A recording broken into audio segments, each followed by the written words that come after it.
Bamboo শিল্পকে কাজে লাগিয়ে আত্মনির্ভর ত্রিপুরা গড়ে উঠবে। শনিবার রাজধানীর লিচুবাগানস্থিত bamboo and cane development institute কার্যালয়ে কনফারেন্স হলে শিল্পীদের সংবর্ধনা প্রদান করে এই কথা বলেন মন্ত্রী শান্তনা চাকমা।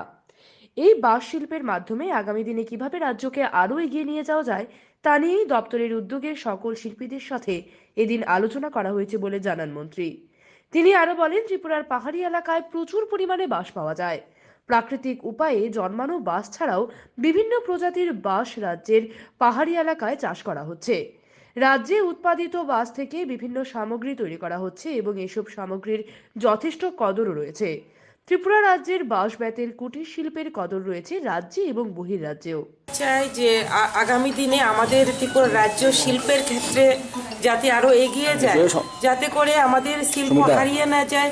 আমরা চাই আমাদের ত্রিপুরা রাজ্য সমস্ত দিক থেকে এগিয়ে যাক এবং শিল্পকে আমরা গুরুত্ব দিচ্ছি।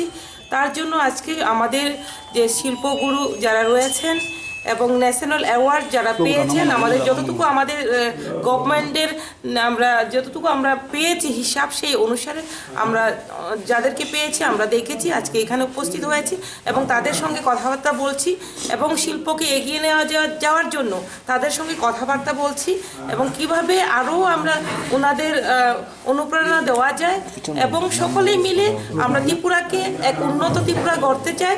তার জন্য আজকে আমরা সবাই এখানে মিলিত হয়েছি। এবং উল্লেখ্য, এদিনের এই অনুষ্ঠানে 3 জন শিল্পগুরু এবং 21 জন জাতীয় পুরস্কার প্রাপকদের সংবর্ধনা জ্ঞাপন করা হয়।